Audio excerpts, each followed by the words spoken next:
தமிழ்நாட்டில் நீங்க தேர்தல் கட்சி வச்சிருந்தா வெற்றி பெற்றுக்கலாம் என்ற ஒரு இல்லை 100% வெற்றி பெற்றுப்பாங்க, அதில் டவுட்டே கிடையாது.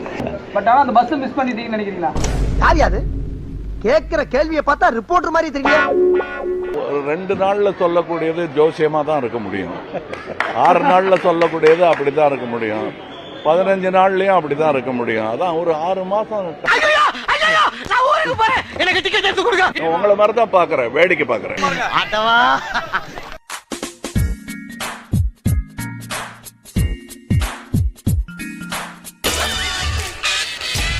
நீங்க எல்லாரும் என்னுடைய அழைப்பை ஏத்துக்கிட்டீங்க, வந்ததுக்கு ரொம்ப நன்றி. தேர்தல் முடிவுகள் வந்த பிறகு என்னை பற்றி வந்து ஒரு 2-3 விமர்சனங்கள் வந்து சோசியல் மீடியாவில், அரசியல் உலகத்தில் பரவலாக வந்து பரவிக்கிட்டு இருக்கு.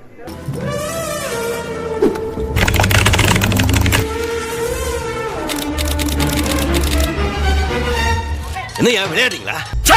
அதுக்கு வந்து நான் வந்து விடை கொடுக்கலன்னு சொன்னால் அதே வந்து உண்மை ஆகிடும் அப்படின்னு ஆகிடும். முதல்ல செய்யுங்க. ஃபர்ஸ்ட் வந்து தேர்தல் முடிவுகள் வந்த உடனே நான் வந்து ஸ்டாலின் சாரை போய் பார்த்தது. தைரியமா இருமா, நல்லா இருக்கணும்ப்பா, பேசல எவ்வளோ அழகா இருக்கு, நல்லா எவ்வளோ ஸ்மைல் பண்ற, சிரிக்கும்போது எவ்வளோ அழகா இருக்கு, சரியாயிடுக்கண்ணா, நல்லா இருமா. அது கொஞ்சம் விமர்சனங்கள் வந்தது. ஸ்டாலின் சார் அவர்களே என்னுடைய 38-40 ஆண்டு நண்பர்.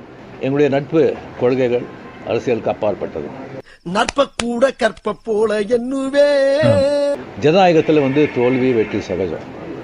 இருந்தாலும் ஸ்டாலின் அவர்கள் வந்து அந்த குளத்தூரில் வந்து தோத்தது எனக்கு கொஞ்சம் சங்கடமாக இருந்தது. எனக்கு வருத்தம்ப்பா, எனக்கு ரொம்ப வருத்தம். நீ அழுவாமாடா?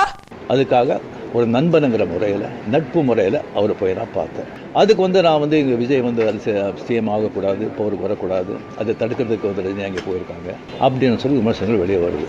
ஆஹா, கிளப்பிட்டாங்கய்யா, புரளிய கிளப்பிட்டாங்களே. அந்த சூழ்நிலையில் அதெல்லாம் பேச முடியுமா?